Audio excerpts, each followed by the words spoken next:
Hello, my name is John Haynes, and this presentation is called Perspectives on the Nigerian Film Industry. My perspectives on literature and film generally have been those of a Marxist critic, which is to say, I'm always working back and forth between text and context, trying to give full weight to material circumstances and the social conditions of production, questions of ideology and the ownership of the means of production, but also trying not to flatten out art objects or to have too simple an account of the social formations that create them. When Nigerian films on video, these cheap grassroots productions, started appearing in the early 1990s, they were mostly greeted with derision by educated people, including film critics and academics inside Nigeria as well as elsewhere. African cinema, as people understood it then, sort of required or encouraged a very different intellectual approach than was suitable for these video films. The reigning ideologies in that African cinema production, the sorts of films that were shown at FESPACO and were very often funded by the French government in some form or other European sources or European state governments.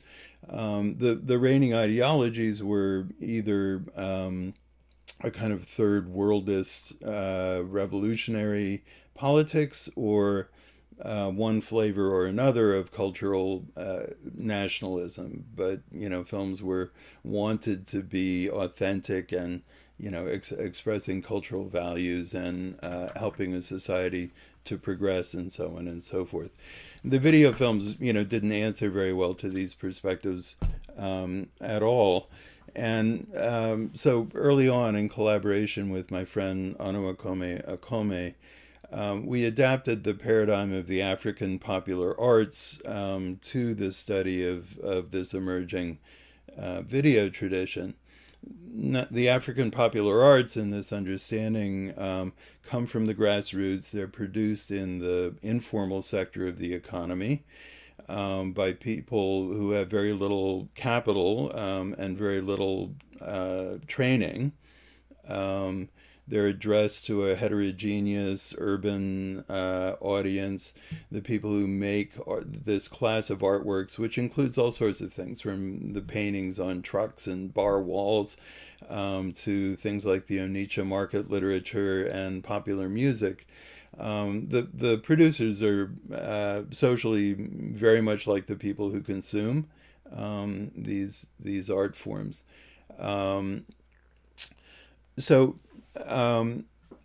this idea of the African popular arts was developed by Biodun Jafo and Johannes Fabian, and especially by Karen Barber. Jafo and Barber both come out of a Marxist tradition. Barber, more specifically, out of the cultural studies that was developed at the University of Birmingham in England, where she ended up spending much of her career. So this kind of low-budget, informal sector production was basically what was possible in 1992 when it got started, because Nigeria was suffering through the aftermath of the structural adjustment program that had been imposed on the country in the mid-1980s, which kind of wrecked the formal sector of the economy in almost every way. Both Nigerian television and Nigerian celluloid film production became very difficult or impossible to, as media to sustain work. But this was a real revolution, Nollywood. It was the first major film industry in the world to be entirely on video, shot on video and distributed on video. It was also more or less the first African film tradition that existed outside of government control, sponsorship, regulation, almost entirely, because it was made on small media, so-called, and made for home consumption. The government didn't really concern itself much with it. So you got a popular voice that was not filtered through the usual channels. And, most revolutionary of all, until Nollywood began, African cinema was shown at film festivals and, in educational institutions, mostly in Europe or North America, but it almost never reached Africans in Africa. It was very, very hard for Africans to see themselves, people who look like them in movies that they felt really expressed their lives. That after 30 years of Nollywood, that those days are almost unimaginably distant, because Nollywood has been producing films by the thousands, literally every year, and other film industries like it have grown up across the continent.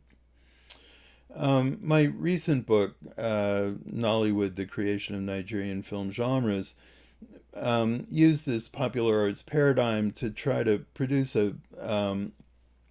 to describe and to celebrate the first 20 years of Nollywood production. And one of my basic objectives was to try to produce a more differentiated view of Nollywood. It's a vast output of films. In the first place, I'm using Nollywood basically to describe the English language branch of production. There's another one that makes films in Hausa in northern Nigeria, and another one that overlaps somewhat but with Nollywood, but is still separate, that makes films in Yoruba. So I wanted to differentiate things historically also, because Nollywood has evolved very, very quickly. Differentiate the films in terms of genre, because generalizations you'll reach about one genre of films may well not apply at all to other genres. And also to kind of map out the socioeconomic matrices through which the films get made, because there are actually a lot of different, very different players, a lot of very different locations in play. So I still think that this popular arts paradigm, or something like it, is necessary to understand the Nollywood film tradition, which continues to flourish in much the same form in which it was invented. Although that, I don't want to call it old Nollywood, but since there's now something people call new Nollywood, it's hard to avoid that term.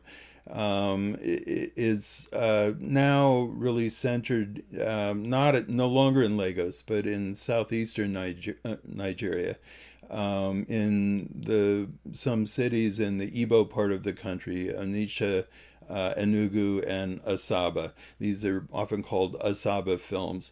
They're still made in the old Nollywood way. The old Nollywood was basically a system of distribution of first video cassettes and then video discs, and a system of production to serve that distribution system, which meant, because piracy has always been a terrible problem and there have always been a glut of films on the market, that the films had to be made on very low budgets and very quickly. So this constant churn of output, exactly that is still going on in Nigeria on a large scale. It's something like half of what film production still. But there have been rapid and very dramatic and deep changes in the industry since 2013, which is when the research for my book closed. If Nollywood was created in the informal sector, Nigeria has also been participating in the global shift in media away from distribution on tangible forms of media like video cassettes or video discs, to intangible forms like projection in cinemas, like internet streaming, like satellite television broadcasting.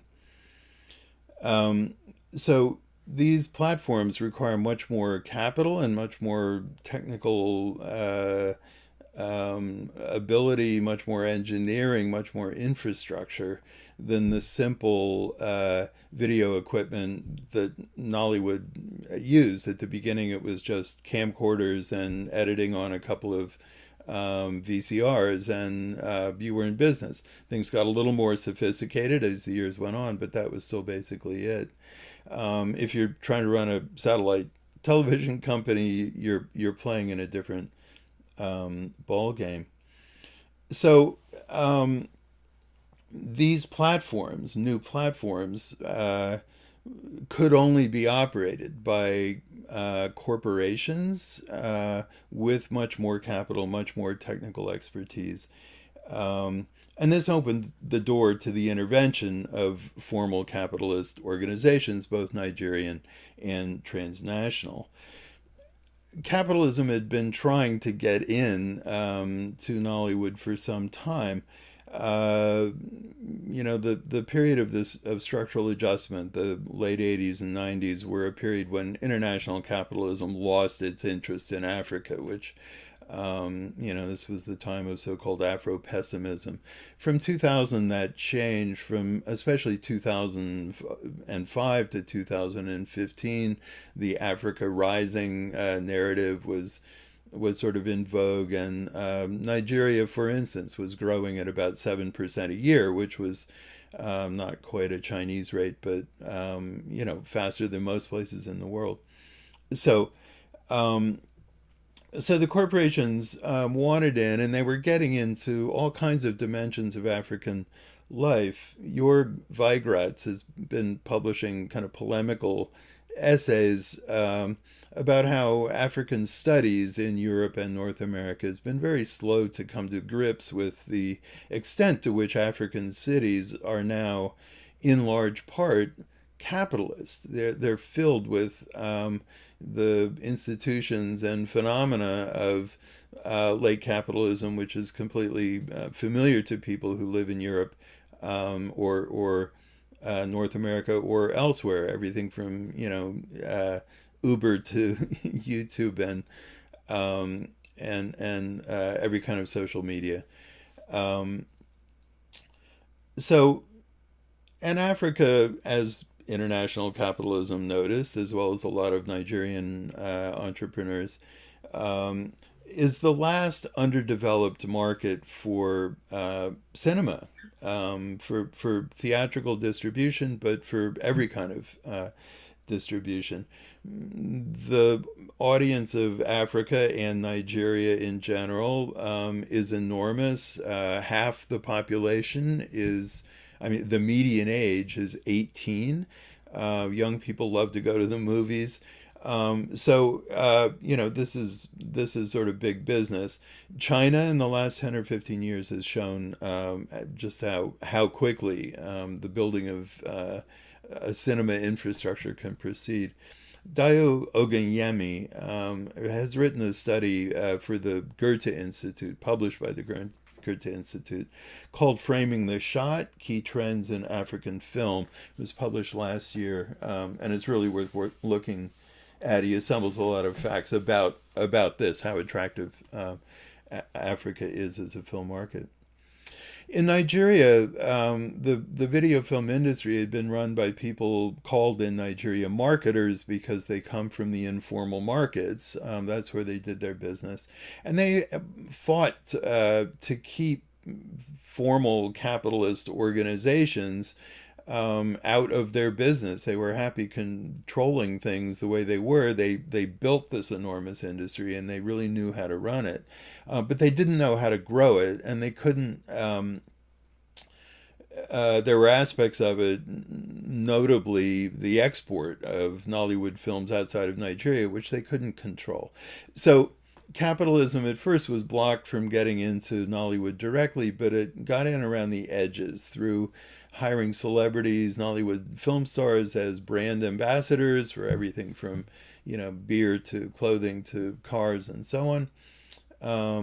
In 2003, the South African transnational corporation MultiChoice launched Africa Magic. At first, one channel, now there are eight, broadcasting basically Nollywood content, other things as well. But Nollywood, the huge output of Nollywood films is indispensable to the operation of this satellite television network, which broadcasts into virtually every African country.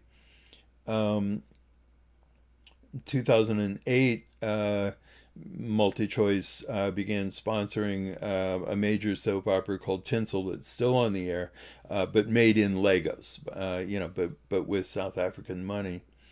In 2004, the first multiplex cinemas were open. Nigeria had a flourishing cinema-going culture, but that all got wiped out by the structural adjustment program. It was sort of reborn as multiplexes in shopping malls in upscale neighborhoods. That started in 2004. At first, they were just showing American movies and occasionally Indian ones. It took a long time for Nollywood films to sort of fight their way into the cinemas. But by 2010, they had done that. Film House, a major chain of theaters established by Nigerians who had worked for the Odeon theaters in Britain, began their operations at that time and were a major influence. In late 2011, Iroko TV began operation at first as a channel on YouTube and then as a separate subscription streaming service. There are other companies doing that, but Iroko has maintained its dominance as the primary one. 2013 was the real watershed year when major investments in original content were made by Iroko TV, by MultiChoice, Africa Magic, and by the cinema companies. Also Ebony Life TV, another satellite company. There were various players, but those are the biggest ones. And this coincided at the same time. Facebook, Google, Microsoft, they were all making major sort of investments, taking major initiatives in various places in Africa. So again, the old thing has not gone away, but we now have this mixed situation where both formal and informal media economies are going on at the same time.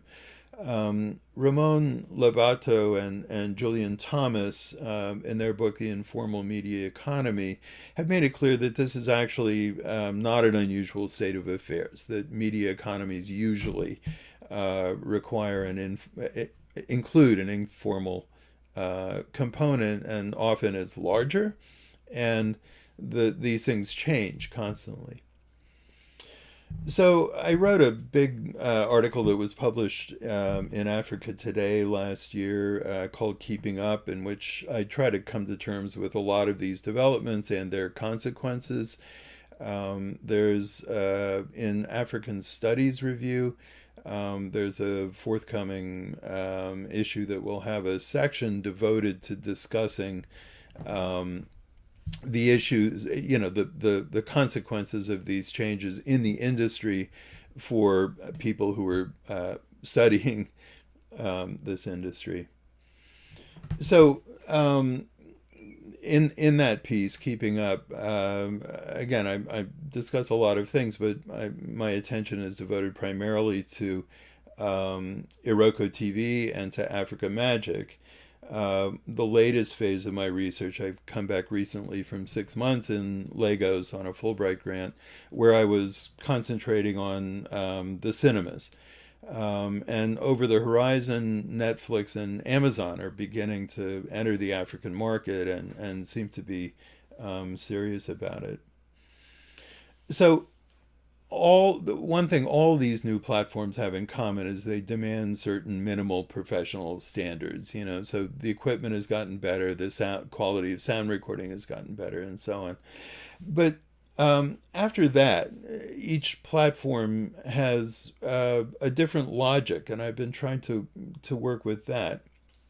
The internet and satellite television are very big pipes. They can carry effectively almost infinite amounts of content, and they need a lot of content to be in business, right? Uh, so, how are they filling it?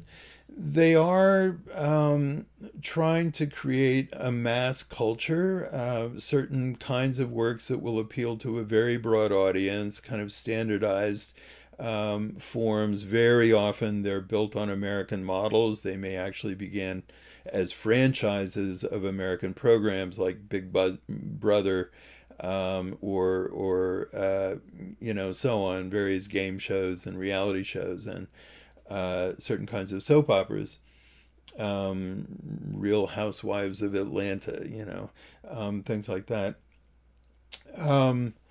But the logic of these platforms is actually to aggregate audiences, not to create one single one. This is true both of the internet streaming services and of satellite broadcasters. So I look in some detail in that piece at Africa Magic, which has 8 channels now in Nigeria. Some of them distinguished by language. There's one in Yoruba, one in Hausa, one in Igbo. And the ones in English also have very different kind of characters. The Epic channel is sort of the old Nollywood with the old stars. Those films are mostly made in Igbo land. Showcase is more premier content. Africa Magic Urban has a more urban aspirational feel. So each one is trying to reel in a different segment of the audience. It's easy to scroll, quickly, channel surf from one channel to another, but each one is derived from a different subsection of the Nigerian film industry, and really kind of answers to that audience in the first place. The cinemas obey a different logic. There are still only 50, roughly, of these multiplexes in Nigeria, even though it's a country of 200 million people. Total of something like 150 screens. Half of what they show are American films, basically Hollywood, some Indian films, a few other things get in. But it's about half American, half Nollywood, which means there's very stiff competition for those slots, and films typically don't have very short runs in the theater, which is to say they can't make very much money there. But the emergence of the cinemas permitted around 2010 the emergence of something called people called New Nollywood, which were films made for these cinemas, which allowed, because there was that extra revenue, they could have bigger budgets, they could be made more slowly and carefully. And they had to be good enough, technically and also artistically, to fill a big screen. So that was a challenge for filmmakers. At this point, if you want a bigger budget than the very low figure that's standard, $10,000 is the price of a kind of average run-of-the-mill film in Nigeria. If you want more than that, you have to convince the investors that it will get into the cinemas and will make some money there. So the cinemas, have a disproportionate effect on Nigerian film culture at this point because of this funding issue. So New Nollywood promised sort of our tourist cinema films fit to go to international film festivals of a higher, films with artistic ambitions. But the cinema programmers have gotten quite cautious. They like rom-coms. and comedies, because those have been proven to sell. It's a very specific demographic that goes to the cinemas. They have to be affluent because the theaters are in these upscale neighborhoods, and the ticket prices are relatively expensive given the average standard of living in Nigeria. So this, I think, is a temporary situation. Everybody is waiting for so-called community cinemas to be built for the broad masses of the population, where tickets are cheaper and the tastes are not those of a relatively elite audience, but those of the general population. Everything is changing really quickly. So Iroko TV, became extremely successful and pretty highly capitalized in the days when internet streaming wasn't really possible in Nigeria because the connections were too slow and the data packages were too expensive. So it was mostly Africans, Nigerians, and others in the diaspora in Europe, in the U.S., and elsewhere who who subscribed. And those were people who were relatively well educated, relatively affluent, and Iroko met their taste. Iroko, also 3 years ago, maybe their big profit center was brokerage, buying Nollywood films, the rights to Nollywood films, and then reselling them to airlines, to Chinese or European or Arab satellite television chains, and things like that. Iroko TV then launched a couple of channels on Sky TV, the Rock channels, mostly showing stuff they'd produced themselves, and that became their biggest profit center. But now they see their future in a direct connection with the core Nollywood audience in Nollywood, partly because they have to compete with Netflix, and they're trying to think through what that means. And they think the future is on Android. The telecom companies' profit margins are declining. They don't make as much as they used to from voice and text, and so they need other ways to keep people on their phones. So the people who run Roku TV really think that most viewing is going to happen on phones in the future, and that has a lot of consequences. Iroko, in response to the fact that they're now trying to, ensconce themselves in the core Nollywood market in Nigeria, they've sort of come down market. That brokerage function and handling more high-end films, now they have been increasingly leaving to Film One, which is a cinema distribution company, who's this year expecting to make more money from these ancillary services, these brokerage functions, than from making a profit on showing movies in West African theaters. DSTV, the giant South African satellite broadcaster, defeated a lot of other companies that were trying to get into that market. I mean, they're still around, but DSTV has maintained its dominance. It's also hoarding licenses for everything it's ever broadcast, clearly intending to come in to the online market sometime in the foreseeable future and stomp on the competition, because this is the company with the really deep pockets. Digitalization of terrestrial television is happening in Nigeria, one state by another. It's way behind schedule, but it's happening, and its effect also is to create many more stations. Places that used to have 3 stations now will have 15. So there's lots of work, but the pay is still generally pretty low.